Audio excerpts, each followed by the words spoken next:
In the final part of this feel-good trilogy, I'm looking at how resource depletion led systems collapse, as modelled in the Limits to Growth and elsewhere, might play out in the immediate future. Our situation is unique, as are they all, but societies have collapsed in the past due to resource depletion, and so can offer us an insight into what that would look like and even how to mitigate it. Perhaps. Or perhaps not.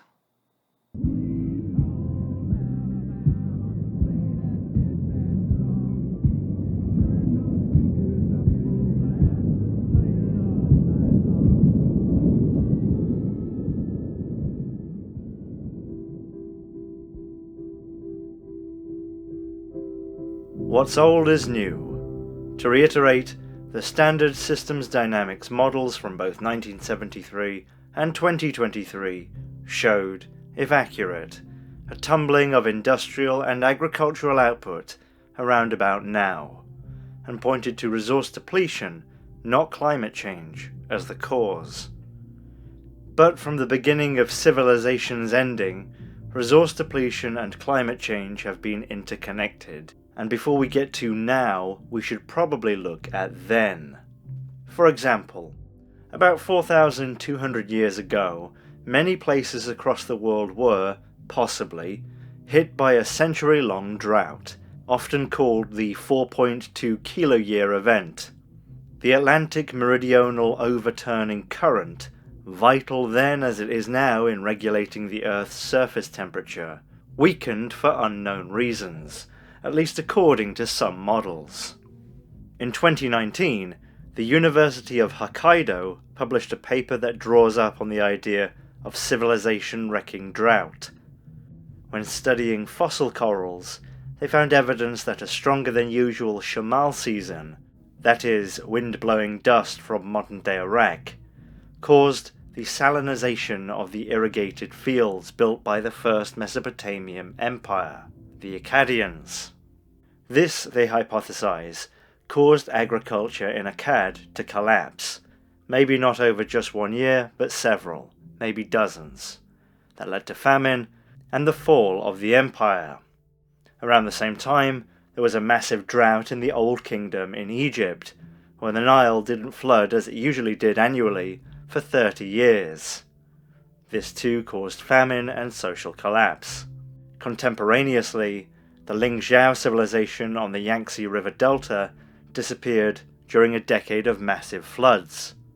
The Indus Valley civilization, perhaps the most advanced of its time, is also hypothesized to have been affected by the 4.2 kiloyear event, although chronically rather than acutely.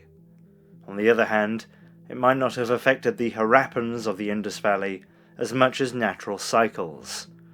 Some geographers suggest that there may have been a 2,000-year period in that region that saw a natural, although temporary, stabilization of the perennial monsoons and floods, allowing agriculture to flourish, until that cycle naturally ended and the monsoons became so erratic again that agricultural efforts there couldn't be maintained. It took generations for the Indus Valley to quote-unquote collapse, at least in terms of culturally disappearing. But thanks to paleopathology, archaeology, and all other types of clever people who like sifting through mud, dirt, and the desiccated remains of our ancestors, we have a good idea of how that collapse played out. The social structure disintegrated, with amenities and infrastructure left to rot. Culturally, the Harappans became not so much stagnant as disengaged. They ceased using uniform standards of making things like pots and roads, and their writing, or proto-writing, became rarer, as does evidence of their bureaucracy. A paper called A Peaceful Realm, Trauma and Social Differentiation at Harappa argues that after around 1900 BC, it appears that increasing levels of violence accompanied the stress of dramatic, rapid social change. Excavations of cemeteries show an increase in violence during the post-urban period, including against children, and unlike the considered graves that can be dated to before this time, mass graves were found where people were unceremoniously dumped with trash and dead animals. There's evidence of intensifying social stratification, where the poorest were starving while others were not. These civilizations collapsed due to conditions changing, specifically climate. Really, they were victims of bad luck, but I think they are good examples of how stability can be fleeting. Where they don't run parallel to today's prelude is that the changes in conditions were not man-made, and although many people in Egypt, Lingzhou, and Akkad probably did die of hunger, surely there were many people who just left these places. Setting aside climate change, which, although it devastated these three examples, really pales in comparison to now, a better parallel to the encroaching global crises of resource exhaustion, not perfect, but I think pretty good, might be Easter Island. At 60 square miles, Easter Island can be walked across in half a day, if you take the scenic route. Very remote. It was first settled 800 to 1200 years ago. A not uncontroversial theory from scientist Jared Diamond is that the Easter Islanders deforested the island of, if not all trees, all of the big ones, to build with, for fire, and to help move some of the giant stone heads that Easter Island is famous for. Diamond's theory is that unchecked deforestation eventually led to the islanders unable to make more of their large canoes, limiting their ability to fish, and limiting the ecosystems of other food sources, such as birds. At the same time, it's theorized that erosion accelerated because of the loss of trees made agriculture much harder. And so, the island's social cohesion plummeted, there was hunger and conflict, and eventually the population peak of 10 to 15,000 dwindled to 2 or 3,000 by the time the islands were visited by Europeans, who, then by the 20th century, had transported or enslaved most who were left. That's just a theory, and counter-theories place the reason behind the Easter Island civilization's collapse on European interference, a large dose of smallpox and exploitation. But whatever ultimately happened on Easter Island, I think it serves as a good parallel because the Easter Islanders were more or less trapped on their island as we are trapped on Earth. There wasn't a hill to walk over to get more trees, just as there isn't an unspoiled continent for us to discover. Well, not unless we start busting out the heaters over Antarctica anyway. But also, if you follow Diamond's theory, the Easter Islanders did it to themselves. And unlike with our big blue dot, the Easter Islanders could definitely see what was happening when they were running out of trees. From the island's volcanic ridge, you can pretty much see the entire island, and to them the whole world.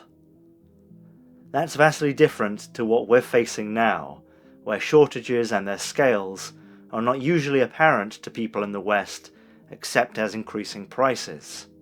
Nevertheless, their society was dependent on trees.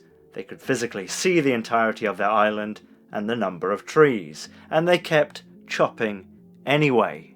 But my UCLA students asked, what do you think the person who chopped down the last tree on Easter Island said as he or she was chopping down that tree? My UCLA students offered suggestions.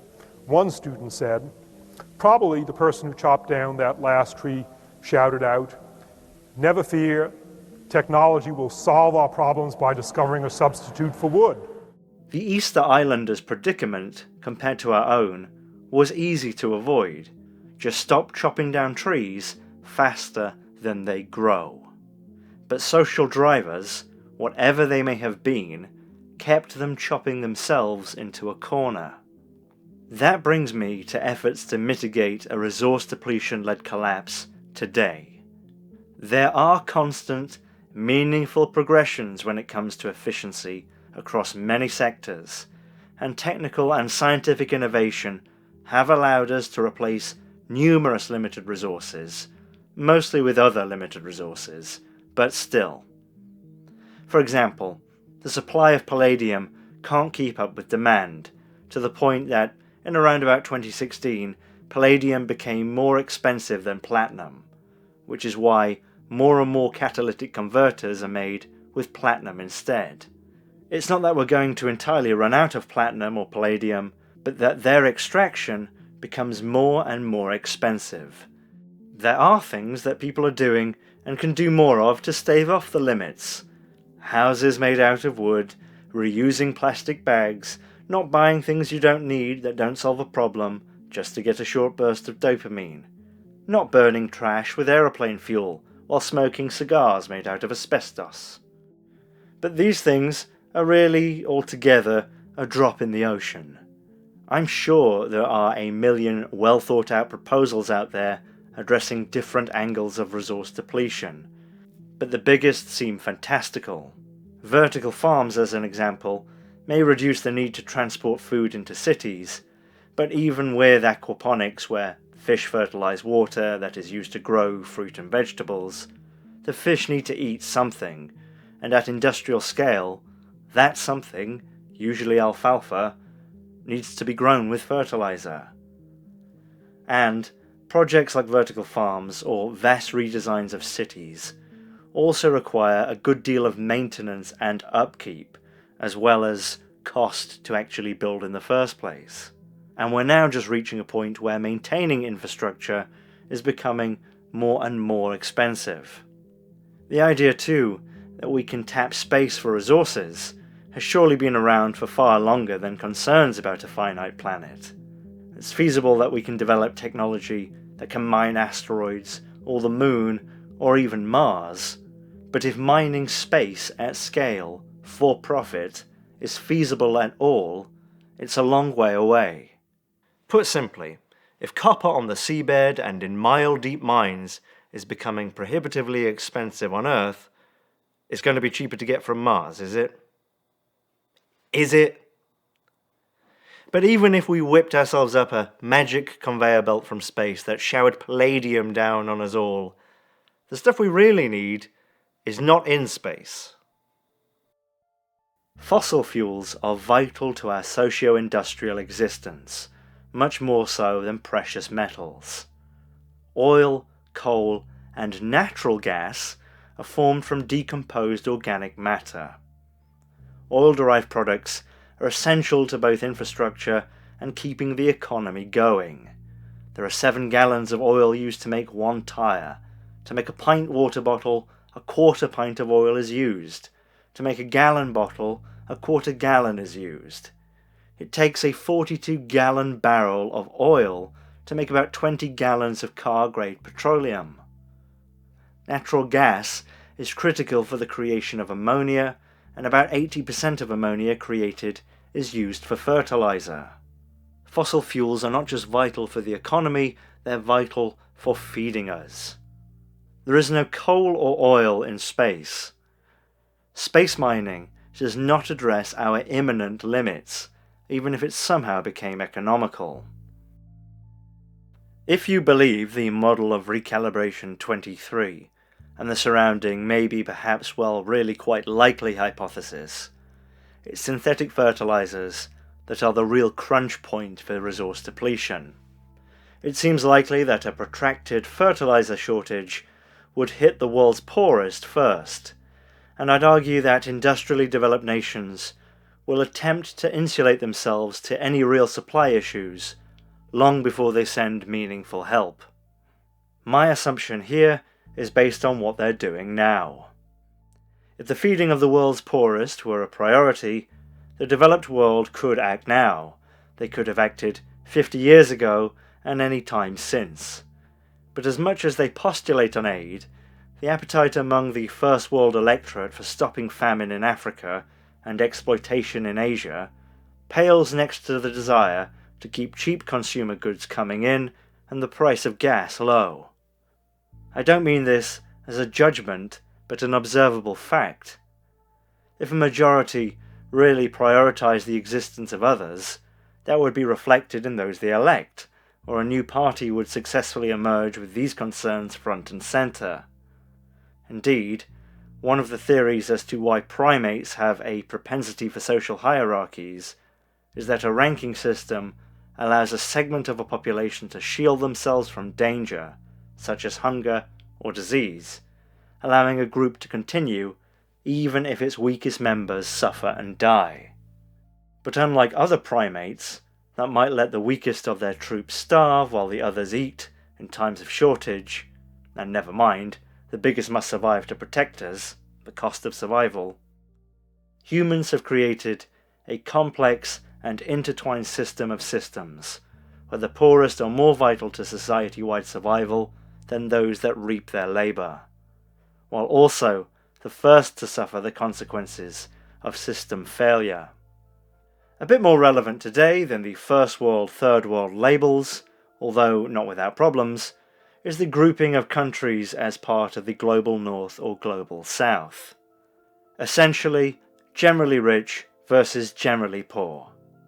A paper from 2024 from the universities of Barcelona and Stockholm found that 90% of production labour contributing to the world economy came from the Global South, but that wages for comparably skilled professions are 87 to 95% lower there. With 3/4 of the world's population, the Global South makes a fifth of the world's income. The techno-industrial gap, as Aurelio Pachai feared, has historically continued to widen. The Global North, and even the richest countries within it, may be able to insulate themselves from the disintegration of the Global South physically, and convince themselves to look away. But the global economy rests on the southern backs. As put forward by the limits to growth, industrial output collapse isn't necessarily because we run out of one vital resource or the other, or even that one particular resource becomes prohibitively expensive. The risk is that resource depletion and diminishing returns, generally across multiple sectors, will prevent economic growth, and that this in turn will collapse the global economy. This is because the economy is at least partly fueled by debt. Bank loans are essentially debt from the future. Money is more or less created this way when it's not just being printed by governments. As the Great Unravelling, published by the Post-Carbon Institute and referenced in the recalibration paper, puts it, when a bank makes a loan, it records the amount as an asset in its own account and a liability in the debtor's account. The money itself appears at the moment the loan is recorded. Without economic growth, interest cannot be paid on most loans, and a large-scale round of defaults will ensue, wiping out most investors and much of the financial system itself. Again, I stress that this is hypothesis, but I surmise that this is how the systems collapse, our systems collapse, in terms people actually notice, would start. I would suggest that this will be different to past economic crises, and most countries and most sectors will be affected, and there will be no one, anywhere, to write a blank check. On the other hand, I'd also guess that there will be similarities to the oldest examples, and that, as with the Indus Valley civilization, the scope of the crisis won't be immediately apparent, and that the richest will attempt to shield themselves physically, psychologically, and legally. This doesn't mean that within a year we're all going to be Mad Maxing our way across the carcasses of cities. But from there, it seems social cohesion will be difficult to maintain. Governmental actions will surely be varied, and are hard to guess at. Maybe there will be an empathetic phenomenon where people accept a decline in growth.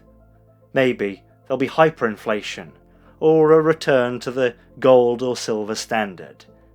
Maybe it all ends with Buster Bluth waking up in a hospital bed, and this was all a terrible dream. Whatever our very clever and totally prepared leadership end up doing, there is certainly quite a lot of precedent of people descending into competing, adversarial groups in such situations. Could the powerful countries bully the weaker countries? Surely not, no, they'd never. Really, control of resources is surely a significant driver of conflict, even if those factors aren't necessarily stated front and centre. If the global north finds a way to string out the peak into a sad plateau, it seems likely to me that those efforts are much more likely to involve pushing around the weak rather than sharing the ever-diminishing bounty, because that is the status quo now. As resources peak and prices dramatically rise, we will blame the poor, the hungry, the sick, anyone lower down on the social hierarchy, because shit rolls downhill, not up. As for the reaction of individuals, historian Arnold Toynbee posited that in a collapsing society, people resort to generally one of four coping mechanisms: archaism, the idealization of the past, real or embellished; futurism, the idealization of the future, realistic or fantasy; detachment from reality, or at least the worst parts of it; or transcendence, which Toynbee uses to mean accepting the situation and trying to deal with it. I suspect that, if and when the limits are palpably reached, it will be those who have ideologically bought into the system who will have the most difficulty accepting its demise, alongside those who have benefited the most. The people with the most power, as they are now, will further retreat into walled enclaves with private security, distancing themselves from the reality the rest of us have to endure. I'd argue that denial and fantasy are clear in the most touted mitigation efforts. If space mining is unfeasible, extraterrestrial colonization is ridiculous, or it would be if it weren't really a sales pitch for something else. I think former CEO of Google, Eric Schmidt's comments recently about AI serve as a good example of futurism and detachment. The needs of conservation will be a problem, but I'd rather bet on AI solving the problem than constraining it and having the problem, he says. It's easy for a billionaire that doesn't have to live in smog or with water up to their knees to say that the effects of climate can wait. But the idea that AI will solve these problems is fantasy. I almost want the powers that be to put all of their eggs into that AI basket and develop a real deep thought like AI, so they can switch it on, ask it about resource depletion, and it can say, bleep bloop bleep, you should have done what Donella Meadows said 50 fucking years ago. Because in the 70s, we definitely had the solution. It just wasn't, and still isn't, politically palatable. Not only would it require, or rather have required, because it's too late now, a huge lifestyle change for many Westerners, including heavily checking consumerism, heavily regulating industry, and planning population, all political suicide. It would also require a world entity with a far wider remit and deeper power than the UN to actually address beyond theories. That doesn't seem likely either. The recalibration paper has it that the time to avert systems collapse has long gone, and now is the time to prepare.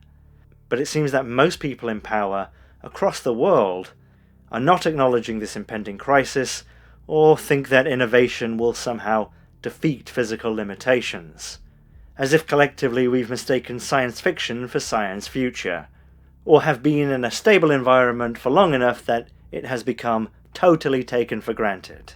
The systems collapse conversation is largely hidden from the passive and pervasive rung of mainstream media. All of the sources for these videos are academic or mainstream articles, but generally you have to go looking for it, or else reports focus on one particular resource or issue. This isn't because the information is deliberately being suppressed. I think, more than anything, it's because it's complex and can't be spoon-fed. It's not a story you can make into a feel-good thing. You can't adequately explain it in bite sizes or without some data. In media terms, it's a negative story that's quite complicated and really just a theory. And without an individual or group to blame, who can people get angry at? In a mediascape full of stories about terrible and immediate newsworthy events. I also think that on the surface, concerns about limits to growth can come across as Luddite, anti-science, or even fantasy. I think to many people, they probably come across as fatalistic. Some of the criticisms I've read in regards to concerns about resource depletion come across as though they suspect that the real agenda behind raising these issues is either pro-collapse or anti-growth, industrialization, or business. Sometimes, concerns about resource limits are framed as pessimistic or alarmist. But I wonder if the arguments for these concerns being pessimistic reveal the bias to optimism of their authors. It is not pessimistic to state the truth. Scientists talking about economic and population collapse might sound bleak, but it doesn't mean they're cheering it on. It's not fatalistic to say that we are headed for a calamity. For me, some of the more compelling criticism accepts that there may well be a peak, but debates the timeline. The hope generally seems to be that, maybe with some subsidies, maybe with a bit of fiscal massage, on a wing and a prayer, we can stave it all off in time for someone to innovate something.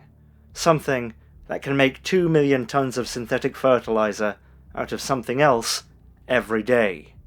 Forever. Or something that can make food out of sand. Desert sand.